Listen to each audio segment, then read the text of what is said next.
Good morning, everybody. We'll start the first session. Very pleasant morning. All charged up. Let's have an academic feast. Our session is basically manual small incision cataract surgery.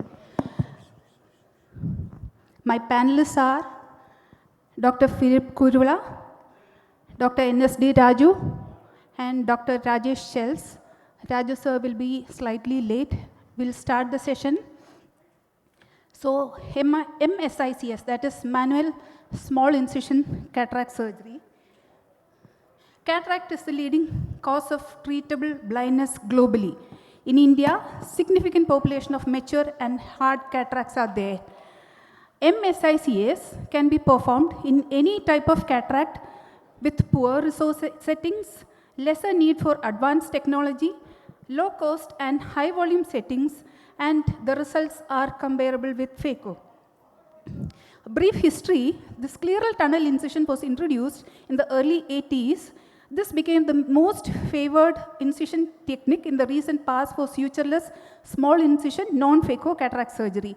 Richard Crux in 1983 was the first surgeon to move the cataract incision to sclera from the limbus, and Girard and Hoffman in 1984 were the pioneer to call this incision a sclerotunnel incision.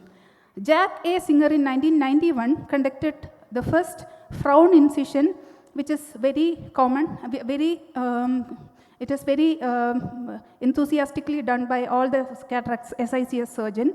And Paul H. Ernst introduced the concept of internal corneal lip, that is a triplanar incision.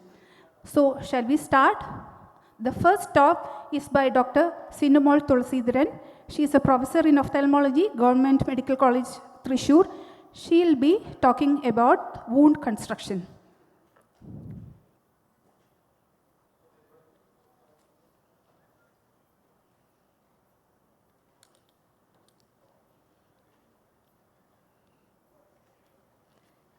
A very good morning to one and all, and welcome to Thrissur and welcome to Drishti 2023. My topic is the sclerocorneal tunnel incision. Let me ask you one question, which is the most important step in SICS? Any PGs? Yes, no doubt. It is the three-planar self-sealing sclerocorneal tunnel incision. And thanks to Dr. Blumenthal and Dr. Ruit also, who converted this 10 mm through and through incision with so many sutures and so much of astigmatism to a very beautiful 6 mm self-sealing 3-planar sclerocorneal tunnel incision with a square geometry.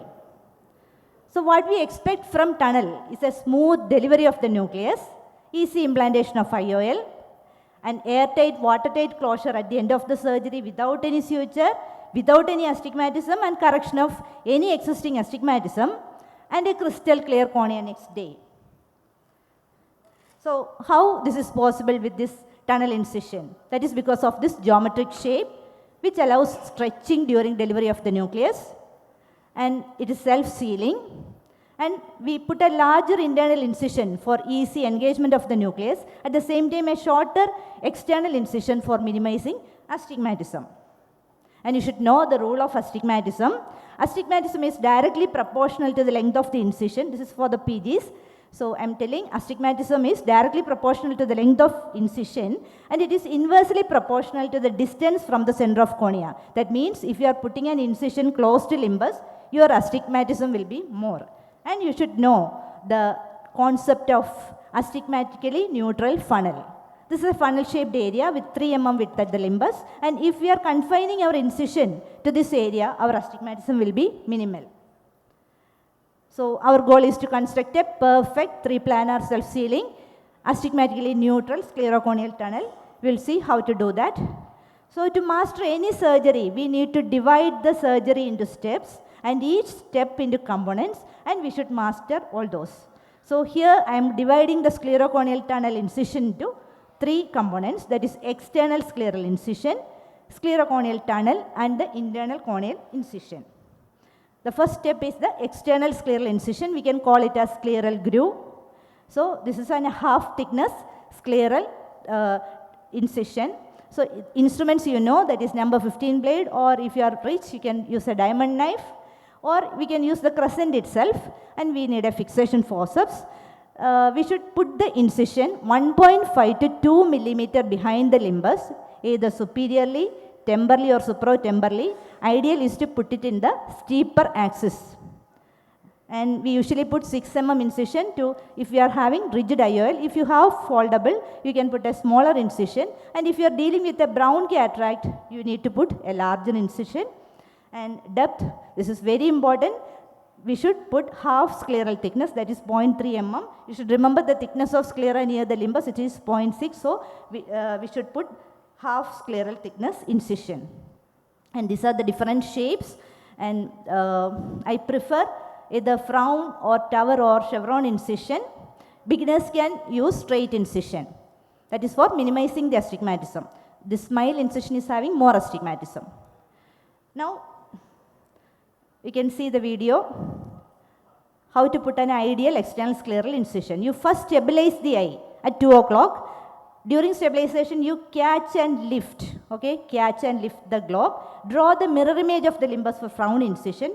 You can redo, you do it with minimum pressure initially, and we can redo it through same path to make it more deeper.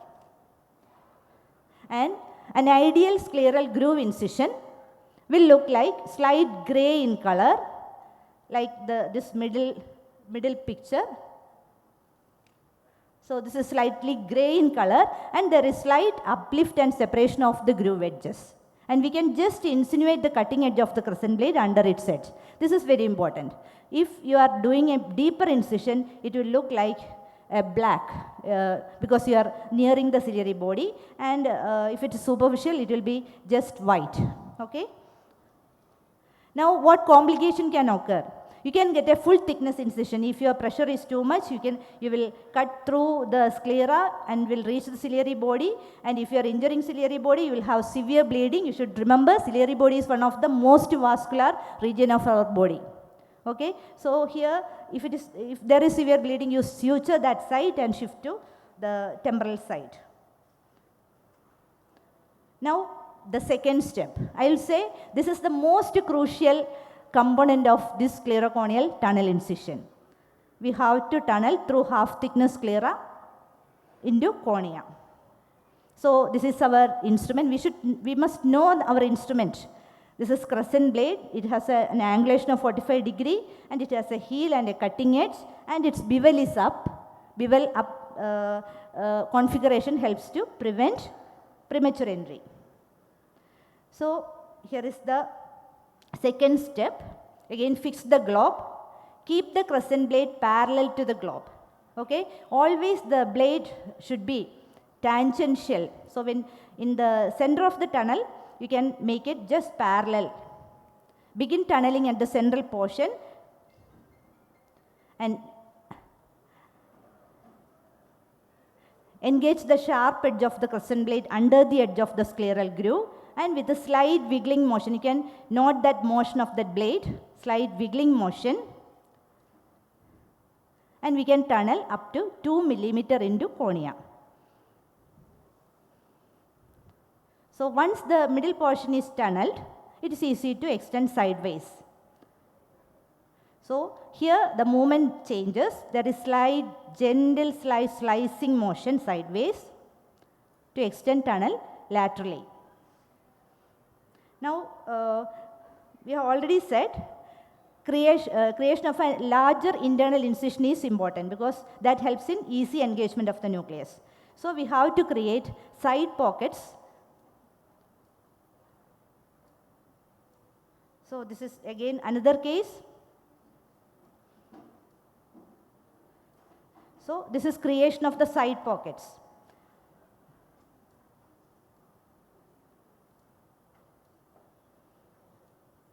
So again, here we are using that wiggling motion to create the side pockets.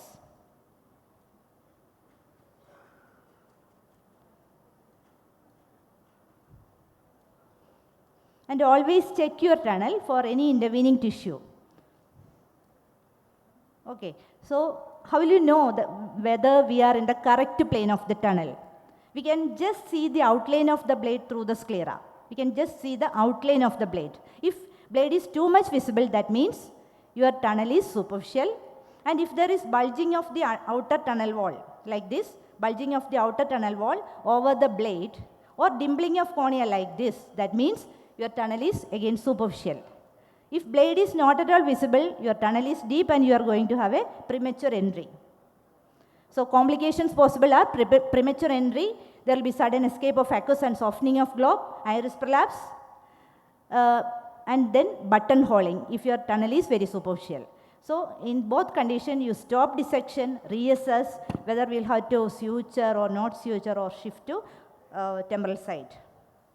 Now next, before the third step of sclerocorneal tunnel incision, it is better to put side port incision using 15-degree side port blade, and always keep the sharp edge towards surgeon and long axis of blade in radial orientation with the center of the pupil, and the blade should go parallel to the iris plane. So the ideal side for making side port is 90-degree away from the center of main port, or at least 1 clock hour away from the lateral end of the tunnel. So we should not join the main port and side port. Okay. Now after side port, you can stain the capsule, put visco, do rexis, and after that fill anterior chamber adequately with visco. I said adequately, don't overfill the anterior chamber. If you are overfilling, you will get a V shape in the next step. Okay. So just adequately fill AC with the visco, and our third step of our tunnel incision is the internal incision. So instrument we use is keratome, and again you should know your instrument well, and always check your instruments before you use it. Check the tip whether it is curved. If it is curved, it will injure your tunnel. If it is blunt, you will go for DM detachment. So just check your instrument, and again put visco into the already made tunnel. It's a blinded tunnel now. To open up that tunnel, put visco for the beginner, okay, and introduce keratome into tunnel by a sweeping motion. So then gently turn the blade. You can see it here. So again fix the globe, and with a gentle sweeping motion, you introduce your keratome into the tunnel. When the tip reaches the end of the tunnel, slightly dip to see a circle in the Descemet's membrane, and then smoothly enter into anterior chamber, and extend your entry sideways with the sharp side edge of the blade, and you cut while going in. If you are cutting, when you are taking out the blade, your tunnel will be narrow sideways. So you cut while you go in. So always remember, everything about incision has to be carefully planned before surgery. That is your first step. If you are going wrong, you will have more trouble next steps. So always plan before surgery, depending on the hardness of the nucleus. If you are having a hard brown cataract, put a larger incision, no problem. Then depending on the condition of the endothelium, if endothelium is having low cell count, again go for a larger section. You can put a suture at the end of your surgery. Then depending on the axis of the astigmatism. Thank you. Thank you KSOS and Dr. Lakshmi for giving me this opportunity. Are we having discussion later, or shall we have a little bit now? Can we have the discussion later at the end of all the presentations? Fine. Thank you, Dr. Sinumol. You are not only a brilliant surgeon, but a wonderful teacher. Thank you for that good talk. We'll have discussion later. Okay? Thank you, sir. Thank now we have the next speaker. Dr. Shruti R. She is a consultant in cataract and glaucoma at Giridhara Institute, Kochi. She'll be teaching us regarding capsulorhexis and the hydro procedures. Good morning to all. I'll be dealing with capsulorhexis and hydro procedures in small incision cataract surgery. Capsulorhexis is a very critical step in cataract surgery, and it influences the surgical as well as the visual outcome. The advantages of continuous curvilinear capsulorhexis over the previous capsulotomy procedures are that it resists the anterior capsule radial tears. It helps in safe nucleus rotation and cortex aspiration. It helps in the stability and centration of the intraocular lens. And in cases of PC rent, it helps in sulcus placement of IOL. The prerequisites for a good capsular access, the first thing is the visibility. So for visibility, we should have a good focus and centration of the microscope, and the cornea should be clear. There should be adequate mydriasis. Either we can use a retroillumination for viewing the anterior capsule, or in cases where the retroillumination is not available, like in cases of a hard nucleus or in mature cataracts, or if there is a vitreous hemorrhage, we can use trypan blue dye. The anterior chamber should be adequately filled with cohesive viscoelastics, and we should not press the wounds inadvertently, allowing the visco to escape through the wounds. The size of the rexus is also very important in small incision cataract surgery. The central 6 mm is the safe zone, but the size of the rexus can be titrated according to the size and the density of the nucleus. Adequate mydriasis again helps us to make rexus of required size. In this video, we can see first the air bubble is injected and the anterior lens capsule is stained with trypan blue uniformly. And then after washing out the dye, viscoelastic is injected into the AC to maintain the AC. And then first initial nick is made in the anterior capsule, then a triangular flap is raised. Then the rexus is started and the anterior capsule is torn in a circular manner using the cystitome. We can either use a microrexus forceps or Uttarata forceps for the same. And the folded capsular flap should be always made flat on the anterior lens capsule. It helps in control over the rexus. In cases of intumescent cataracts, since the intralenticular pressure is very high, there is high chance of getting a rexus extension. So it is always safe to do a double rexus. In case of a double rexus, first a small central capsular rexus is made. Then after that, either we wash out the liquefied cortex or we express the flaky cortex. And after that, the opening is enlarged into a normal sized capsular rexus for the nucleus removal and IOL insertion. Here we can see first a small nick is made with the cystitome and the small capsular rexus is completed with the help of a microrexus forceps. We can see the liquefied cortex leaking, and microrexus scissors is used for the nick of the rest of the capsule, and the second rexus is completed with the help of microrexus forceps. So this helps in control over the rexus. And in cases of intumescent cataracts like this, it is always better to put a dispersive viscoelastic over the capsule so as to get a flattened capsule. The complications of rexus, first one is small rexus. It causes a difficulty in prolapsing the nucleus and difficulty in inserting, especially a rigid IOL. And the chances of zonular dehiscence will be very high trying these two steps in a small rexus. Rexus extension is common in mature cataracts, but it can occur in any type of cataract, especially in the beginning stages, and it may even result in a wraparound tear of the posterior capsule. In this video, we can see it is an intumescent cataract.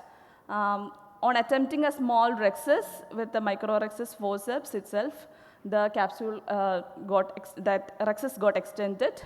Then a sclerocorneal tunnel is made with a crescent, and the entry into the anterior chamber is done with a keratome.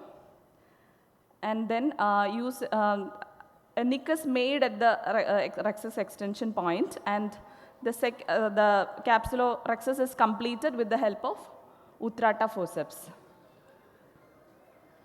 And then the nucleus is dialed out and it is delivered out of the scleral tunnel. And the posterior chamber intraocular lens is inserted into the bag. Then coming to the hydro procedures. Hydro procedures helps in freeing the nucleus from the capsule, and it helps in prolapsing the nucleus out of the bag. It is called hydroprolapse, and it lessens the zonular stress. It can be either hydrodissection or hydrodelineation. Hydrodissection is the separation of cortex from the capsule, and it should not be done in a pressurized anterior chamber. So it is always better to wash the viscoelastics from the anterior chamber before hydro procedures. Hydrodelineation is the separation of epinucleus from the endonucleus, and it is done in the paracentral zone. And after completion of hydrodelineation, we can see a golden ring, and it is especially useful in posterior polar cataracts. Here I am going to show two videos of hydrodissection and hydrodelineation. In hydrodissection, we are injecting the fluid just below the rhexis margin, and the fluid goes under the nucleus. And in hydrodelineation, we are injecting the fluid into the substance of the nucleus, and it helps in separation of the endonucleus from the epinucleus. And at the end of hydrodelineation, we can see the golden ring. The complications in hydrodissection. Incomplete hydrodissection leads to difficulty in rotating the nucleus. There can be intraoperative capsular block syndrome, which occurs when there is large amounts of fluid accumulation behind the lens nucleus during rapid hydrodissection, and it can lead to posterior capsule rupture also. Thank you. That was excellent, Dr. Shruti. Next, Dr. Tintu Susan Joy. She's a consultant in cataract and glaucoma, Giridhara Institute, Kochi. She'll be talking about nucleus management in SICS. Good morning, everyone. Thank you for this opportunity. Today, I'll be speaking about nucleus management in cataract surgery, small incision cataract surgery. So we know there are several techniques for nucleus delivery in SICS. But the basic principle involves two steps. That is, first prolapsing the nucleus out of the capsular bag into the anterior chamber, and then extracting the nucleus out through the sclerocorneal tunnel. So here our aim is to have a atraumatic extraction of the nucleus. That is, you should preserve the capsular bag, protect the corneal endothelium, and prevent damage to the neighboring structures like iris. So during this procedure, there are two distinct obstacles. First is at the level of the capsular rhexis. So like how Madam have already told, if your rhexis is small, you may end up in trouble. You will not be able to prolapse a hard cataract through a small rhexis, and it may lead to zonular dehiscence. So always your rhexis should be of adequate size. And second is at the level of the sclerocorneal tunnel. So like Madam already mentioned that the tunnel should be titrated according to the density of the cataract. If you have a hard cataract, you need a larger tunnel, and if it's a soft, it can be even smaller. So for beginners, during the learning curve, safety is the priority, and I feel a bigger rhexis or a bigger tunnel is safer in learning curve. Now, how to prolapse the nucleus out of the capsular bag into the anterior chamber? If it's a very soft cataract with a continuous curvilinear rhexis and your rhexis is of adequate size, you can always try a hydroprolapse. In hydroprolapse, you inject a fluid wave at the margin. You can see the fluid wave passes under the nucleus, and it increases the hydrostatic pressure within the bag, and a nucleus pole prolapses out. Then it can be dialed out easily with the help of a hook, Hinsinski hook. In hard cataract, it's not advisable to use hydroprolapse. So in such cases, it is better to use a bimanual prolapse, where you can use two dialers to prolapse the nucleus out of the capsular bag. Here, make sure your rhexis of adequate size, and after doing the hydro procedure, make sure your nucleus is rotating well.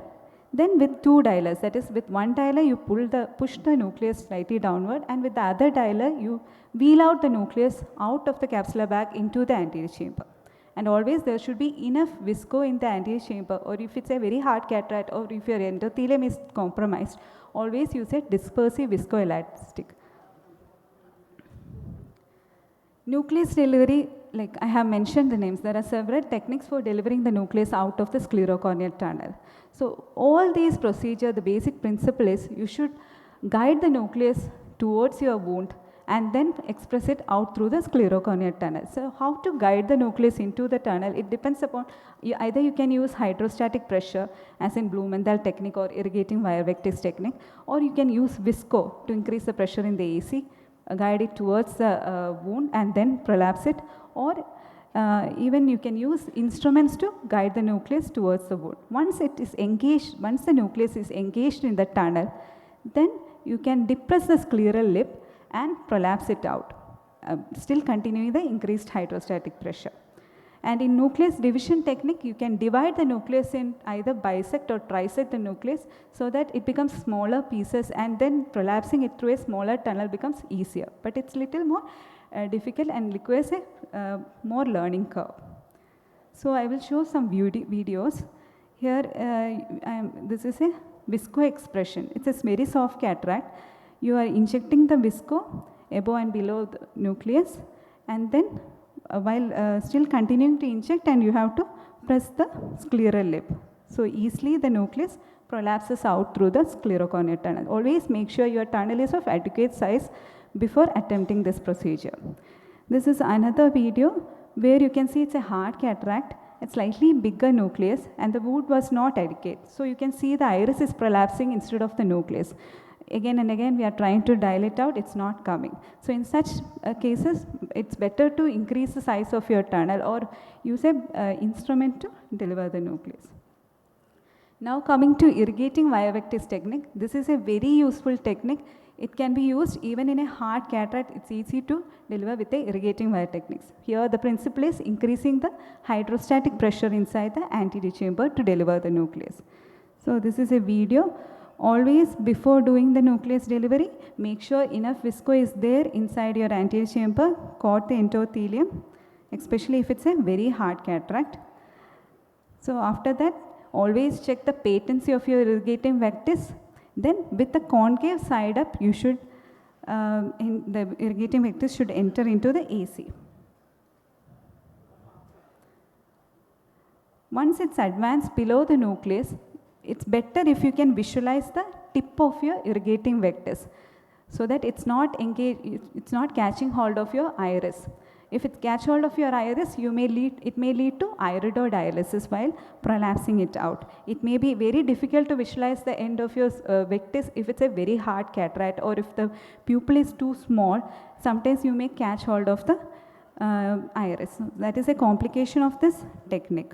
Okay, so once it is engaged, once it's engaged in the tunnel, then that is the time you should on the irrigation, press the scleral lip and prolapse the nucleus out. Again, one more video. So you are entering, engages the nucleus, bringing it towards the wound, the nucleus is engaged in the wound, and then you on the irrigation. With the other hand, you can just give a hold on to the superior rectus so that your eye will be turned down, you can get a counter traction also. Okay. And Blumenthal technique is a technique where you use the increased hydrostatic pressure to prolapse the nucleus. So this, I'm just showing the video. Here you use a AC maintainer to increase the hydrostatic pressure of the anterior chamber, and you can prolapse the nucleus by depressing the scleral lip or with any needle. Actually, in the original procedures, they use a lens glide to prolapse the nucleus out. So yeah, this is a video which I got from a different doctor. So here they increase the hydrostatic pressure, press the scleral lip, or with some instrument, it can be prolapsed out.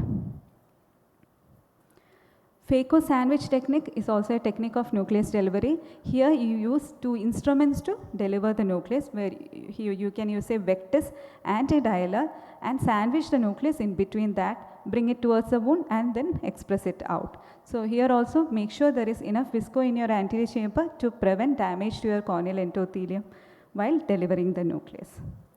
Thank you. Thank you, Dr. Tintu. That was well covered. All the aspects was covered well. Now, I am Dr. Lakshmi. I'll be talking regarding some of the difficult situations in management of SICS.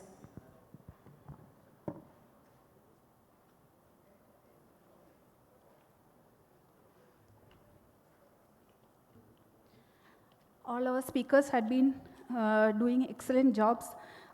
Good surgeons, they all are.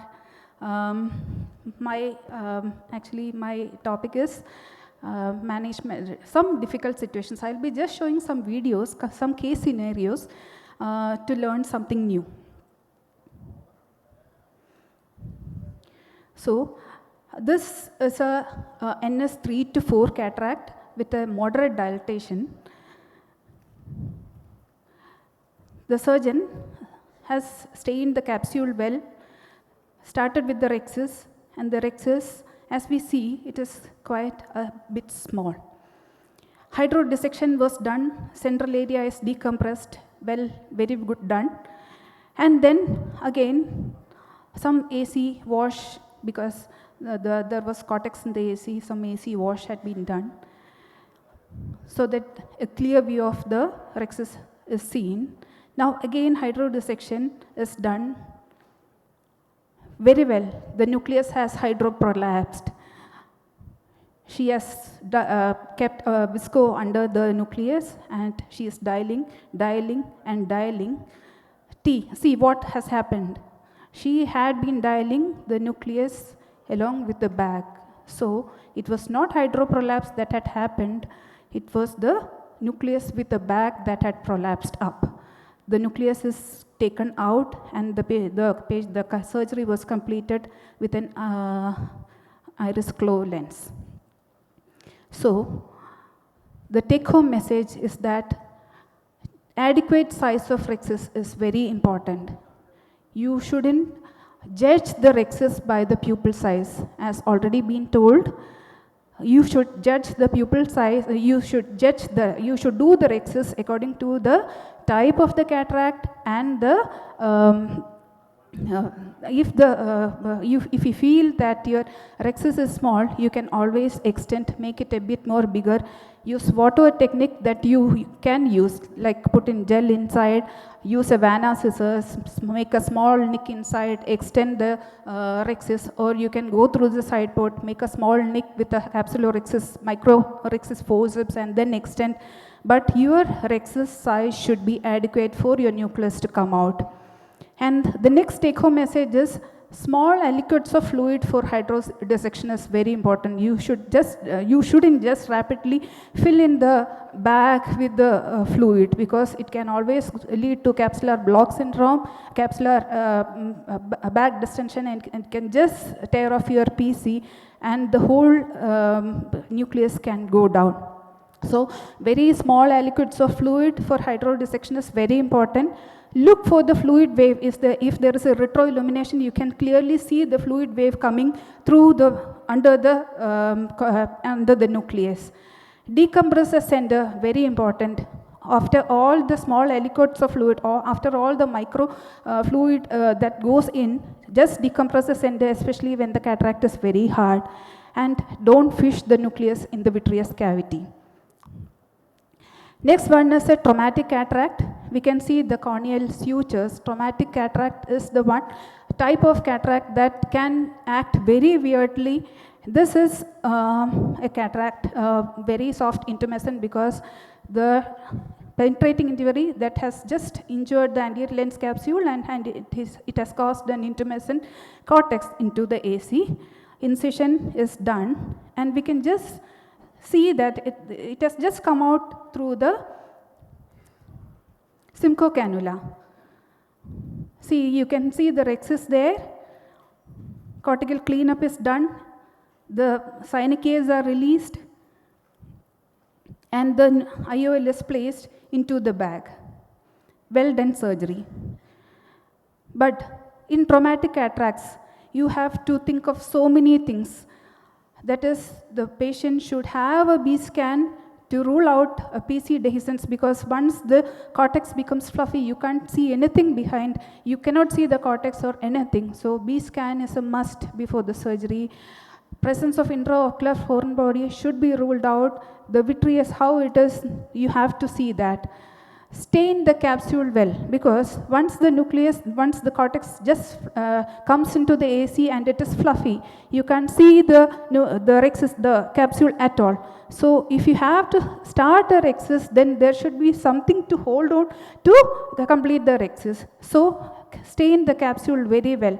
One thing we can keep in mind is a split capsule in a penetrating injury may not run to the periphery. So many of the cases we can go about with keeping the lens in the bag. Visualization may be impaired. In this case, actually the corneal sutures was on the side, but when the sutures are in the center, the visualization is very difficult. And be ready for tackling any kind of complication in traumatic cataracts. Informed consent is a must in all traumatic cataract. The next case scenario, we'll just see the case what it is. The surgeon has started with a capsular excess. Nice, well, it is going on very well. When it came to the superior part, see the AC has just come down and it has just extended to the superior area. The surgeon is now trying with an utrata to complete the rhexis. It's not coming out. She's cutting the capsule and completing the rhexis. Hydrodissection is done. The nucleus has come to the AC, soft cataract. It's rotating well and the nucleus is out. Cortical cleanup is done. And carefully the lens is placed in the bag. So in this case, the take-home message is adequate filling of AC with visco is very important because we need space for our capsular excess to be done, especially in hypermetropes, especially when the cataract is very hard, especially when it is a intumescent cataract or phacomorphic glaucoma. You have to have adequate space in the AC to do the capsular excess. Make sure not to apply pressure on the opposite side. For the beginners especially, when we are stabilizing the globe from the other side, we'll be applying too much of pressures with our tooth forceps or our stabilizing instrument, and this can just leak out the visco from the paracentesis, and then this can collapse the AC. So make sure not to apply pressure on the opposite side while stabilizing the globe. Do not press the paracentesis with the hub of the cystitome. When we start our cases, what will happen is we have a tendency to, we are just seeing the capsule and we are just doing the capsular excess. We are not seeing what is happening outside or what is being done outside. So many times we'll be pressing the posterior lip with the hub of the cystitome and the AC just collapse out. If there is an extension, try to retrieve. Don't exert too much stress on the sonules. Gentle hydro in multiple quadrants to prevent a wraparound is necessary. Next case is a black cataract with a poor dilatation. Two side ports are created. Stretch pupilloplasty is done with Kuglen hooks because this black cataract will not come out through that small pupil. Adequately sized pupil.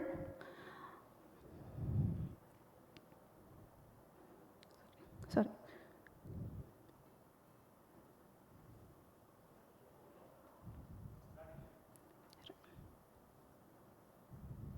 Stretch is being done. When we are doing the capsular excess in this type of cataracts, even if you do a stretch, the pupil may not be that dilated, so you'll have to go under the pupil and do the capsular excess. Surgeon is doing the capsular excess under the pupil. See, the incision is quite big. It's not 6, it's more than 7. Gentle hydrodissection, tap the center. See that the nucleus is adequately rotating, and we are using a 2-dialer technique to take the big black nucleus into the AC. Adequate visco should be put over and underneath. You can even use visco dispersive underneath. A bit of iris prolapse which had been reposited, and IOL is inserted into the bag. So in this case, in case of hard cataracts, adequate rhexis is very important. Adequate wound size, as already had been discussed, it's very important. If you are doing from the superior part, an adequate superior traction, especially in sunken eyes, is really important. Visco coating of the endothelium and under the nucleus, because you need space for the irrigating vectors or your vectors to go in. You can even use a dispersive viscoelastic so that the iris doesn't get caught on the vectors. No premature entry. be very careful when you are putting the incision. If there is iris prolapse, prevent what you have. 2 words about iris prolapse. Iris is a very friable like structure. Once you irritate the iris, no, it will always be floppy. So it is basically, you should keep in mind that iris should not be irritated. Once it gets angry, it is always angry. So when you are planning a cataract surgery, if you feel you can have an IFS or something on the table, be ready with all the armamentarium. When you are putting the paracentesis, you can see that iris is a bit coming out. Put in a bit of dispersive viscoelastic, keep the iris tucked in, and when you are doing the capsular access, it will be easy for you. Prolapsed iris, repositate back, suture it well, put in carpinol at the end, and your surgery will go on well. This is another case of PXF with poor dilatation. Should we stretch the pupil? The cataract is not very hard.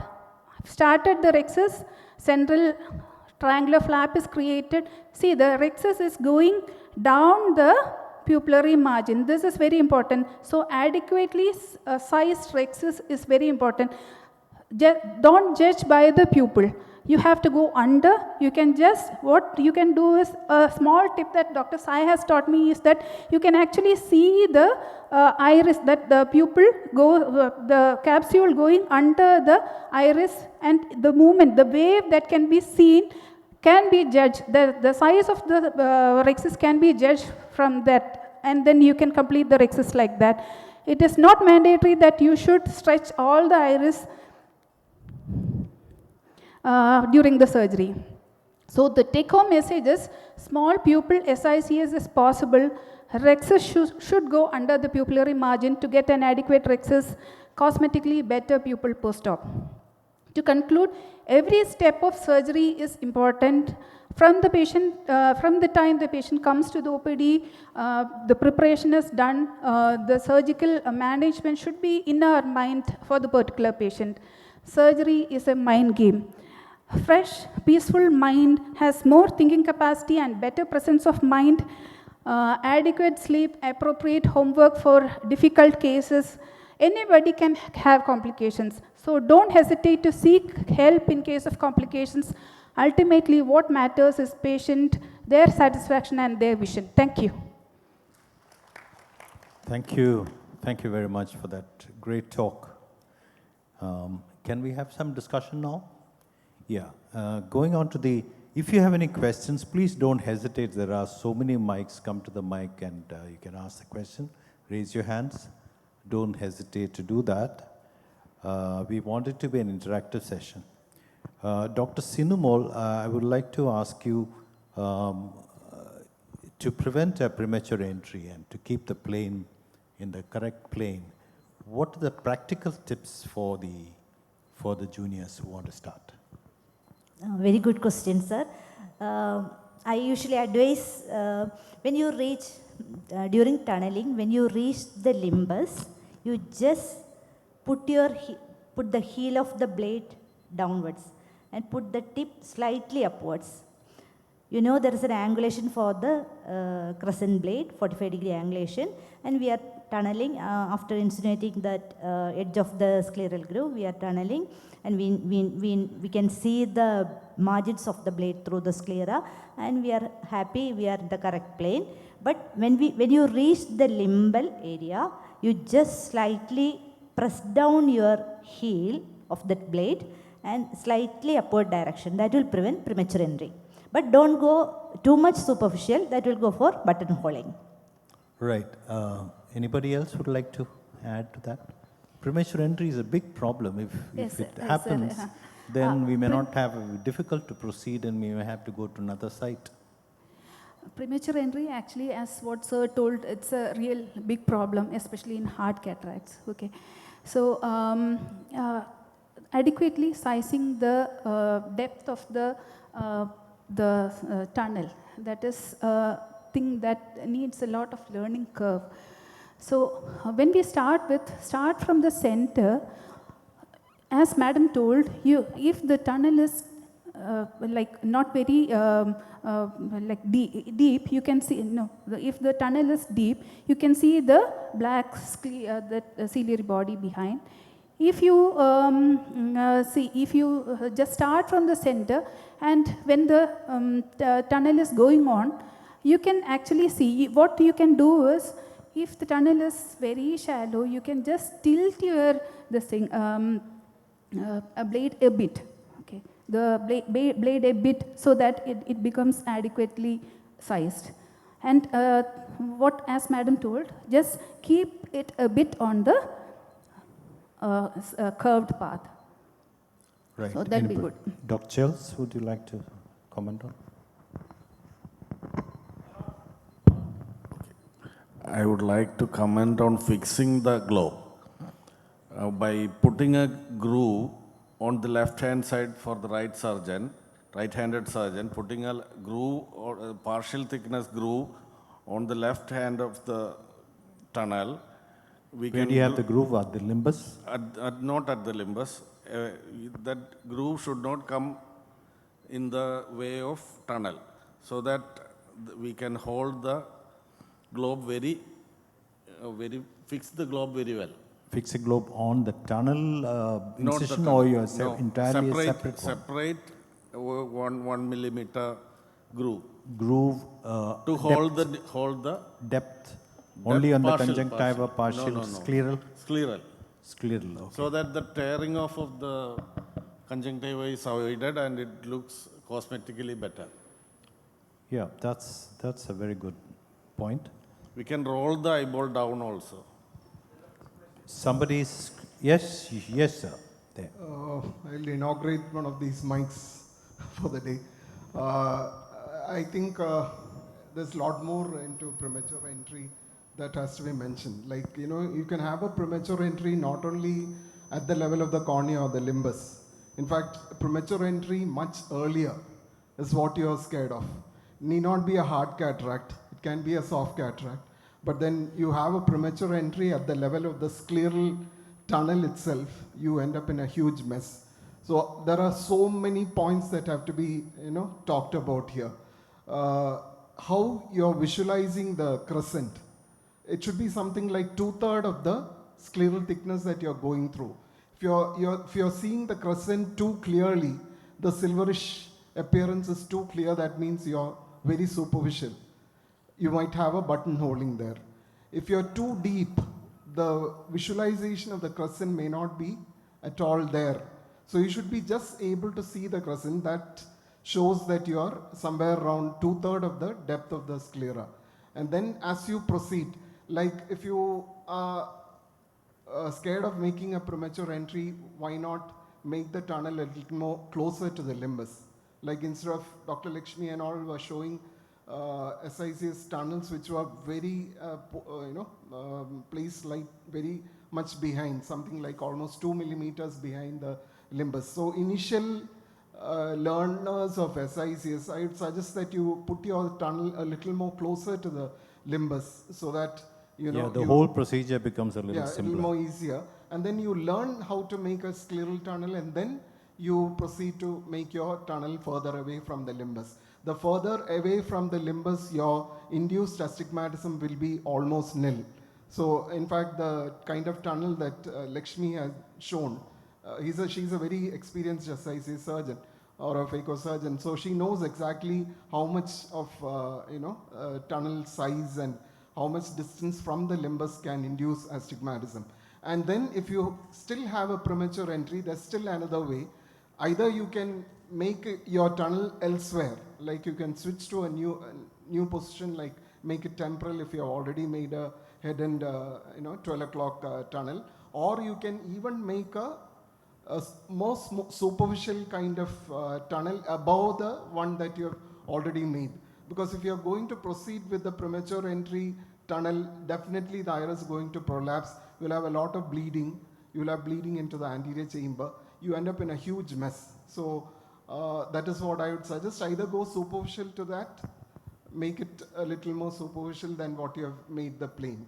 And then as you come to the limbus, like already mentioned by Dr. Simi, you lift, lift the tip of the crescent adequately so that it goes into the clear cornea, and then again, how much of entry into the clear cornea is very important. Head end, at 12 o'clock, probably 0.5 millimeter or a little more than that should be sufficient.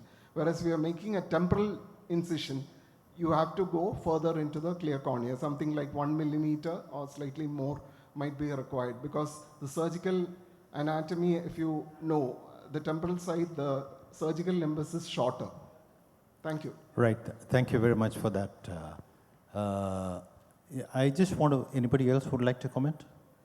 Sir, what I feel is that as you go near the limbus, definitely the astigmatism increases, but the tunnel length will be very short for the beginners when you start at the limbus or just around the limbus. I think going a bit behind for the beginners is better. Like, it's my personal opinion, not very much behind, but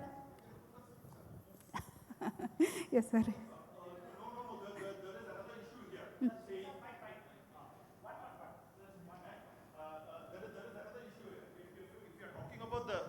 Beginners, you know the wound is not going to be perfect and all. See, there is always a higher chance of the conjunctiva retracting and wound getting exposed. It has to be as posterior as possible. Yes, that's what I feel. Right. Dr. Chills, anybody else on this particular topic of premature entry? Don't digress. Okay. If you are putting more posterior incision, further steps will be difficult, especially nucleus delivery. So for a beginner, you can put a closer incision, but suture it. There will be astigmatism for a beginner, not for an experienced surgeon.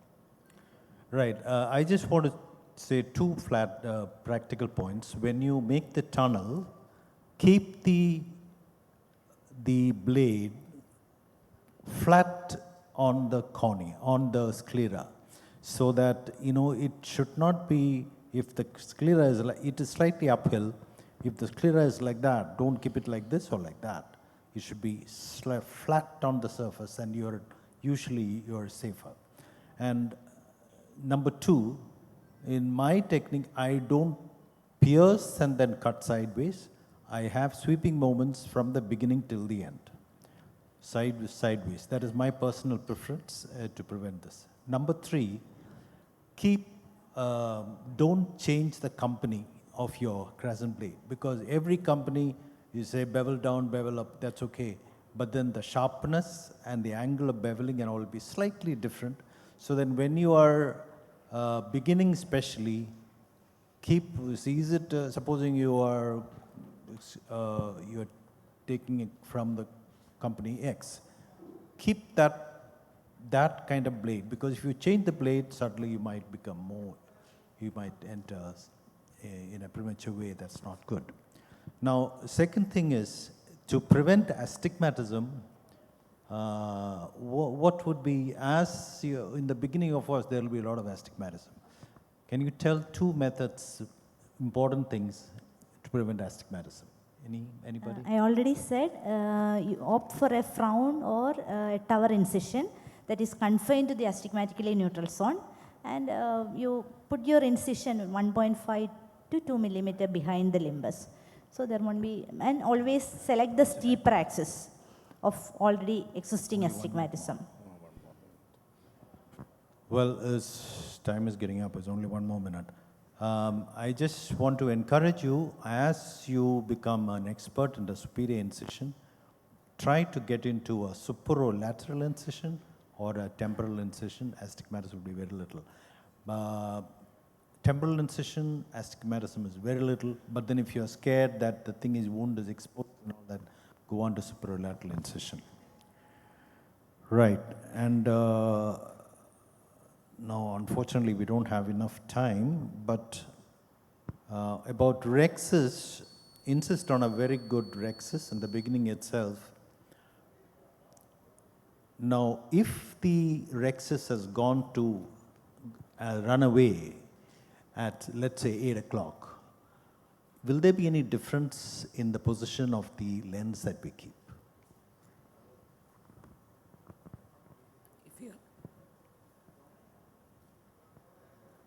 If the rexus is extended only at a single point and we are able to complete the rexus, we can even put the IOL in the bag. But if there is significant compromise, IOL in the back, is there any particular position? it should not be placed in that direction. It should be placed in, the haptics should not be in the direction of the rexus extension. It could cause a Right. extension. Anybody else, any other opinion? Dr. Chintu? If you are having a dialysis, you keep the haptic there. If you are having a doubtful, okay. Over, time is up. Sorry. Okay, over to the next session. Please come over. Thank you, Dr. Philip Kurubala, sir. Thank you. you, Dr. Rajesh Chels, for being here. I would like Dr. Philip Kurula, please give the certificate to Dr. Sinu.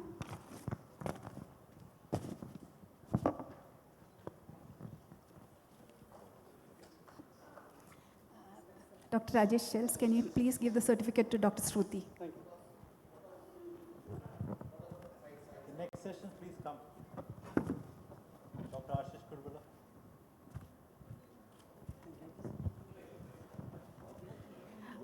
Dr. Philip Kurula, sir, please give the certificate to Dr. Tintu.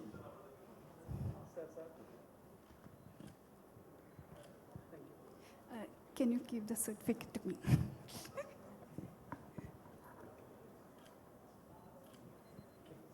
Thank you, sir.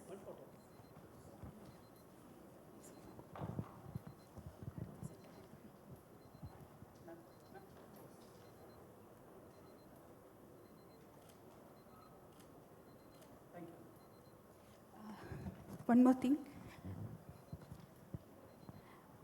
Please give the certificate to Dr. Rajesh Chels.